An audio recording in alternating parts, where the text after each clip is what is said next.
नमस्कार दोस्तों, मैं तेजस्वी यादव। उम्मीद करता हूं कि आप सब लोग स्वस्थ हैं। इस लाइव वीडियो के माध्यम से मैं आप सब लोगों को बताना चाहूँगा कि लगभग 50 दिन हो गए हैं हमारी राजनीतिक कार्यक्रम को रद्द किए हुए, और शुरुआत के दिनों से ही हम लोगों ने सरकार का पूरा सहयोग किया है। सारे दिशा निर्देशों का हम लोगों ने पालन किया है, और इस दुख की घड़ी में जो सबसे ज़्यादा हम लोगों की चिंता थी और जो मांगे थी सरकार से, वो ये थे कि लगभग 25 लाख जो बिहार के लोग, बिहार से बाहर जो फंसे हुए हैं, जो श्रमवीर हैं, जो प्रवासी मजदूर गरीब भाई हैं बिहार के, वो फंसे हुए थे।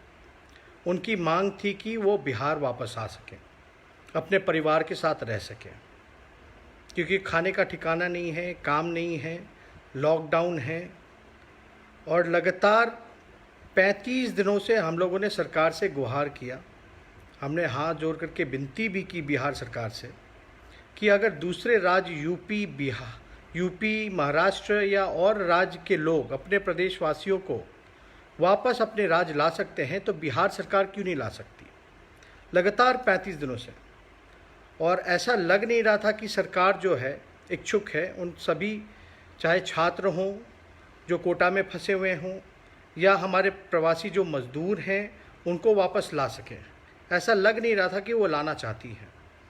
लगातार हम लोगों ने विनती की, और हम लोगों ने ये फ़ैसला लिया, हमारी पार्टी ने, कि 1 तारीख जो अंतर्राष्ट्रीय मज़दूर दिवस जो मनाया जाता है, 1 तारीख यानी शुक्रवार, हम लोग जो हैं सांकेतिक रूप से उपवास करेंगे और सरकार पे दबाव बनाएंगे।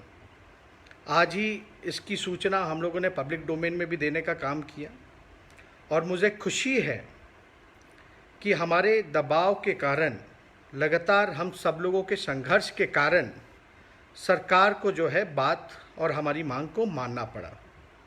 अभी हमने न्यूज़ देखा, MHA का जो गाइडलाइंस है उसमें परमिशन मिला है कि जो भी बिहार के बाहर माइग्रेंट्स हैं, चाहे स्टूडेंट्स हों, टूरिस्ट्स हों या लेबर्स हैं जो फंसे हुए हैं, उनको वापस आने की अनुमति दी गई है। तो लगातार हम लोग, हमारे पार्टी के सभी लोग, जो 25 लाख और कोटा में लगभग 12,000 लोग जो फंसे हुए थे, जो छात्र छात्राएं, और 25 लाख जो प्रवासी मजदूर जो फंसे हुए थे, उनकी अनुमति मिल गई है। अब ये बार बार हवाला दिया जाता, मुझे समझ में नहीं आ रहा था कि नियम कायदा जो भी हो, लेकिन इस देश में 2 नियम कायदा नहीं हो सकते, अलग अलग राज्यों के लिए अलग नियम नहीं हो सकते। बिहार सरकार बार बार जो है, माननीय आदरणीय नीतीश कुमार जी हवाला दे रहे थे कि नियम नियम नियम, लेकिन दूसरे प्रदेश के सरकार जो हैं वो लगातार जो है अपने लोगों को प्रदेश वापस लाती रही, और आखिरकार नीतीश कुमार जी को जो उनका जो ईगो था, आप कह सकते जो जिद थी, उससे हटना पड़ा, और हम लोगों ने उपवास का फैसला जो लिया था उसके आगे सरकार को दबना पड़ा। अब मैं माननीय मुख्यमंत्री आदरणीय श्री नीतीश कुमार जी से ये अपील करता हूँ, बिहार सरकार से ये अपील करता हूँ, जो 25 लाख जो बिहार के गरीब भाई हमारे जो फंसे हुए हैं दूसरे प्रदेश में, अब उनको अविलंब वापस बिहार लाने का काम किया जाए, जल्द से जल्द लाने का काम किया जाए। कोटा में जितने छात्र जो फंसे हैं, उनको अविलंब बिहार सरकार से अपील है कि उनको लाने का जल्द से जल्द प्रयास किया जाए और लाया जाए और सुनिश्चित किया जाए। अगर फिर भी आदरणीय मुख्यमंत्री नीतीश कुमार जी और बिहार सरकार के लोग अगर सक्षम नहीं हैं, तो बिहार के लोगों को स्पष्ट बात बताने का काम करें। अब हमको नहीं लगता कि कोई रुकावट हो सकती है लाने में। अब ये सिर्फ देखना है कि बिहार सरकार नीतीश कुमार जी में कितना विल पावर है, कि वो 25 लाख फंसे हुए हमारे प्रवासी बिहारी भाइयों मजदूरों को, जो कोटा में फंसे जो छात्र छात्र हैं, उनको किस प्रकार से लाएंगे। और मैं शुरू दिन से ही कह रहा था, हमने एक पहले भी फेसबुक लाइव वीडियो किया था, हमने सभी मजदूरों भाइयों से कहा था जो गरीब हैं, जो श्रमवीर हैं, कि चिंता आप मत कीजिए, थोड़ा धैर्य रखिए, संयम बनाए रखिए। राष्ट्रीय जनता दल और आपका भाई बेटा तेजस्वी यादव आपकी लड़ाई को लड़ेगा, आपके संघर्ष और दुख में आपके साथ खड़ा रहेगा।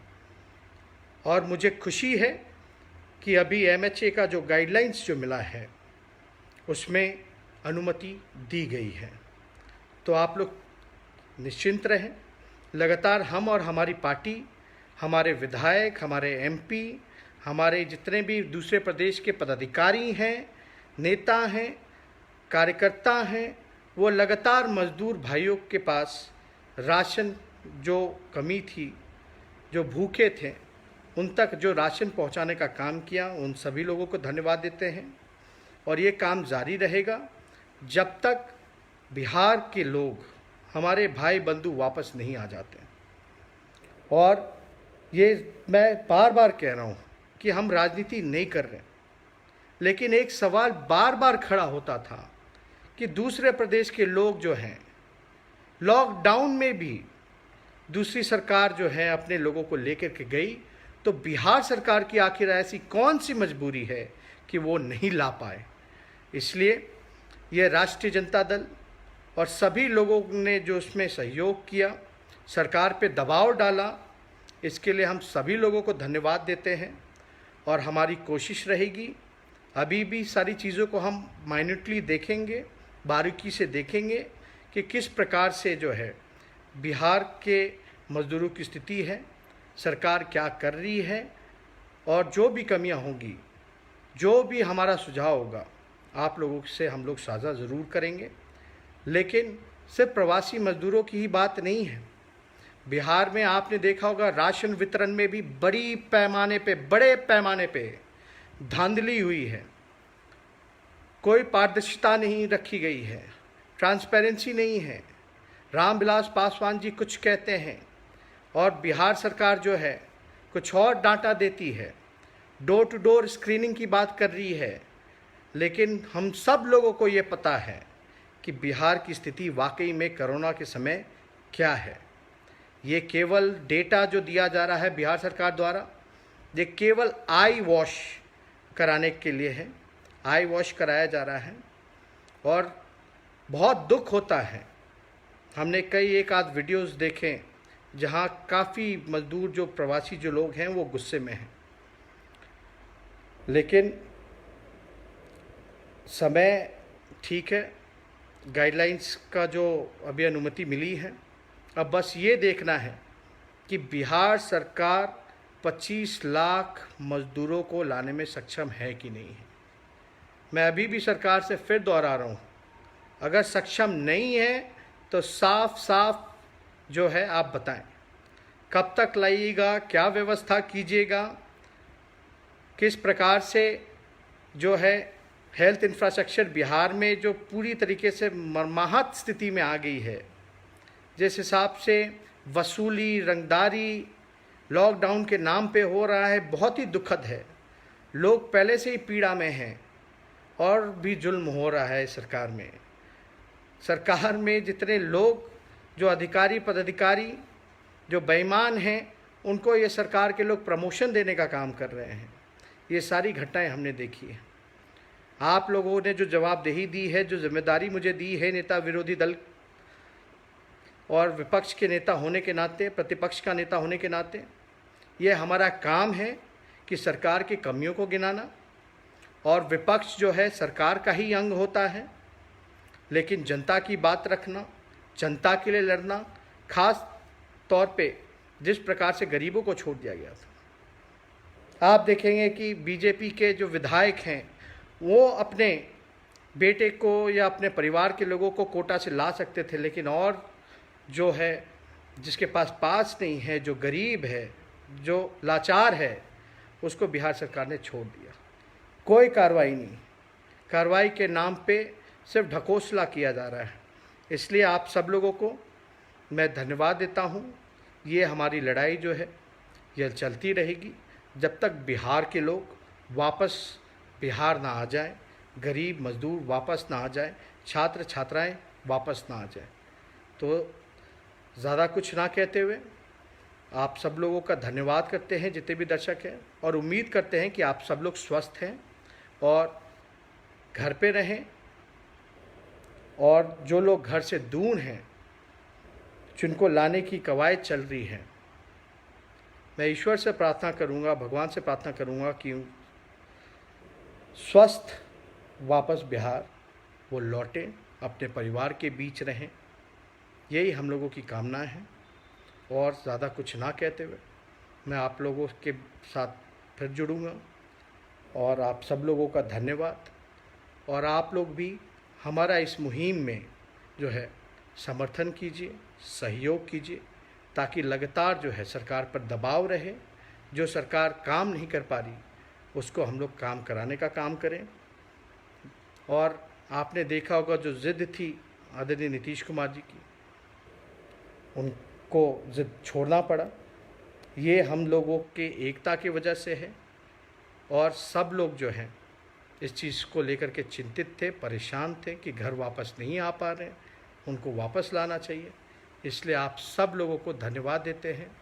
अब केंद्र सरकार, राज्य सरकार इन पता नहीं क्या कर रहे थे इतने दिनों से, दूसरे राज्य के लोग ले जा रहे थे, अपने बिहार के लोगों को छोड़ दिया था। अब राजनीति करने का समय नहीं है, लेकिन हम लोग तो इतना चाहेंगे कि कम से कम जो है स्वस्थ लोग जो वापस आ सके, हेल्दी वापस आ सके लोग। और इसका भी इंतज़ाम करना है, टेस्ट हो या आप देखेंगे जितने भी टेस्टिंग किट्स हों, उसकी व्यवस्था पूरी तरीके से बिहार में नहीं है।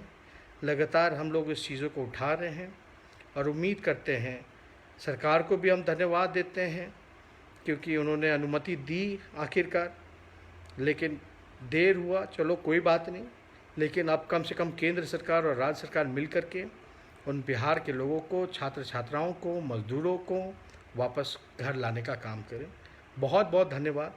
जय हिंद, जय बिहार।